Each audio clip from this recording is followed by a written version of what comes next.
Je m'appelle Emmanuelle Jouette. Je remercie les organisateurs du forum cette année de m'avoir donné la parole sur une table ronde. Je travaille en tant que chercheuse, mais c'est pas à ce titre-là en fait que j'ai été invitée, m'a-t-on dit.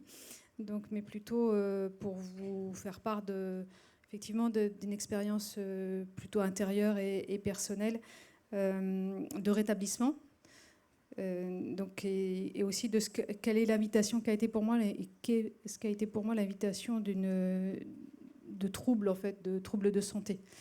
Donc je me rétablis, peux même dire que je suis guérie aujourd'hui de 2 troubles de santé qu'on dit fonctionnels. Donc qui ont, alors ce ne sont pas vraiment des maladies, ces maladies qui ne sont pas déterminés. C'est-à-dire qu'il y a des symptômes, un ensemble de symptômes, c'est ce qu'on appelle des syndromes, mais ce n'est pas dans des catégories. Donc c'est extrêmement difficile pour les médecins ou les professionnels de santé à prendre, à travailler ou à prendre en charge, à soigner et même. Et ces maladies ont des dimensions psychiques et mentales très importantes, mais c'était plutôt moi dans le corps, dans le physique, où ça se jouait. Donc c'est une fibromyalgie et un syndrome de fatigue chronique que certains d'entre vous connaissent peut-être, et d'ailleurs qui ont été des maladies, enfin des symptômes qui ont été soignés au tout début, quand on ne savait pas trop ce que c'était, comment les déterminer, etc., en psychiatrie. Puisque sur la fibromyalgie, en gros, on n'a aucun signe de quoi que ce soit qui montre dans les radios, dans les examens, qu'il y a de très très grandes douleurs partout dans le corps, etc., et de grandes fatigues pour le syndrome de fatigue chronique. Donc, par exemple, il y a 20 ans, moi, je suis restée plus de 6 mois sans vraiment pouvoir marcher, sans ces grandes douleurs. Et c'est vrai que ça a été une invitation à entamer une aventure intérieure en fait, de transformation. Alors, pas de plein gré, hein, c'est-à-dire que lorsque je me retrouve à 35 ans, quasiment arrêtée dans mon élan, quasiment paralysée, c'est sûr que c'est pas, je n'ai pas envie. Mais j'ai compris tout de suite, il y avait quelque chose de l'ordre de, il y a quelque chose qui ne va pas chez moi de la façon dont je suis au monde. Alors il y a de l'hypersensibilité, de l'hyperempathie, etc. Mais il y a quelque chose qui n'allait pas. Donc c'est vers ça que je suis allée. Et effectivement, la médecine a été longtemps faible sur ce type de syndrome. Elle est aidante aujourd'hui davantage, hein, mais elle peut aussi être parfois encore très confrontante. Et ce que je disais à Yves lorsqu'on a préparé cette table ronde, en fait, moi je suis passée de... jeune, la recherche, si je suis chercheuse, c'est vraiment pas par hasard. Il y a vraiment chez moi cette espèce d'appétence de chercher, de comprendre qu'est-ce qu'on fait ici, c'est quoi cette place sur Terre, qu'est-ce qui se passe, de comprendre ce monde et de me comprendre. Donc, et comme pour beaucoup, je suis passée par le système scolaire où on nous dit on est plutôt cartésien, on est plutôt dans le je pense, donc je suis. Donc j'ai entamé des longues études, j'ai bien travaillé, bien fait ma bonne élève, et je suis allée jusqu'à un doctorat, etc. Mais en fait, à la fin de ce doctorat, j'étais malade et je ne pouvais plus bouger, donc il y avait quelque chose qui n'allait pas. Je suis, mais je suis malade en fait, et le corps ne fonctionne plus. Et puis, je ne sais pas si vous avez entendu parler d'un monsieur qui s'appelle Antonio Damasio, qui est un médecin, il y a quelques années, qui a dit, en fait, qui a relié les sens, la sensation, à effectivement la conscience et à l'être. Et donc je suis passée et ça correspondait au moment où moi j'étais en train d'avoir ces symptômes, à quelque chose de je sens, j'ai des sensations physiques, de senteur, de goût, etc. Donc je suis. Donc en fait je peux être aussi autrement que par ma pensée. Donc ça donne des dimensions, ça ouvre quand même le champ de la perception de soi et de la conscience de soi en fait. Et la troisième, là, c'est plus récent. Alors c'est avec ce qu'on appelle les théories polyvagales ou avec un monsieur qui s'appelle Stephen Porges qui a découvert cette théorie, qui est un système qu'il appelle la neuroperception, qui est notre système de protection de nous-mêmes. Et ce système de neuroperception, ça permet de rentrer dans le « je ressens, donc je suis ».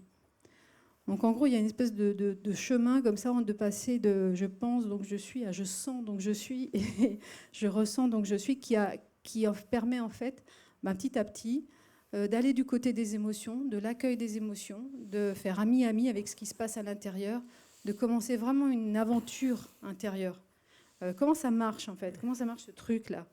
Ces émotions, cette pensée, ce psychisme, ce corps qui fait mal.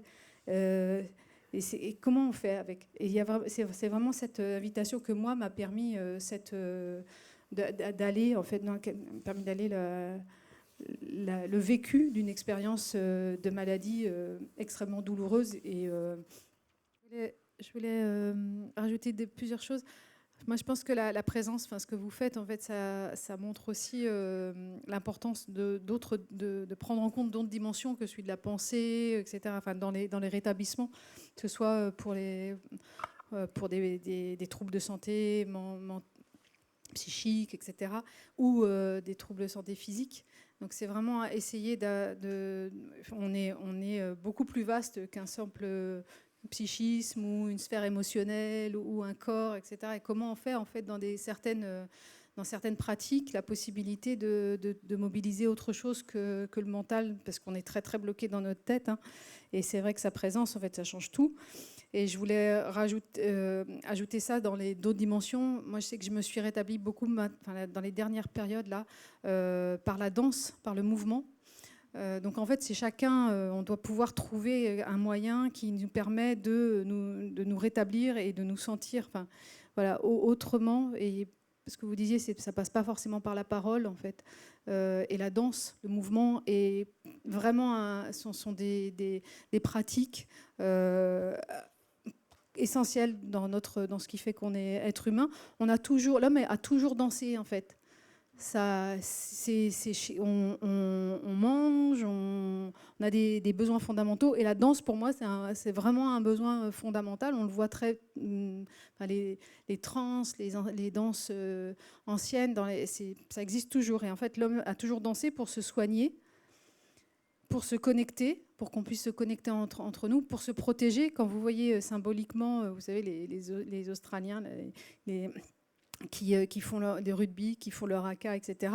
C'est une sorte de transe, une sorte de danse en fait, qui est de protection, de menace et de protection. Donc il y a de la symbolique aussi pour régler des conflits au travers ces mouvements, pour célébrer, pour le plaisir, et puis pour se connaître. Et vraiment, je trouve que cette notion de danse et de mouvement, de prendre en compte le corps, de prendre en compte le sensible, c'est en train, on voit de plus en plus de choses. Et je pense notamment pour les professionnels de santé. Alors les ergots vont dire on fait ça depuis tout le temps. Oui, mais vous êtes quasiment précurseur en fait de prendre en compte le mouvement, le corps, le sensible par rapport à la santé en général, où nos étudiants, nos professionnels de santé n'apprennent pas par le mouvement, n'apprennent pas par autre chose ou par un animal ou par la méditation, etc. Ils apprennent par la mémorisation, par le mental, par savoir des choses, par la pensée, etc. Donc les professionnels qui utilisent d'autres approches, déjà, c'est pas si courant que ça. Et on voit aujourd'hui en fait qu'il y a notamment dans les pratiques artistiques, un passage qui se fait chez les danseurs. On a beaucoup de danseurs qui arrivent pour former des professionnels de santé à prendre en charge déjà leur santé.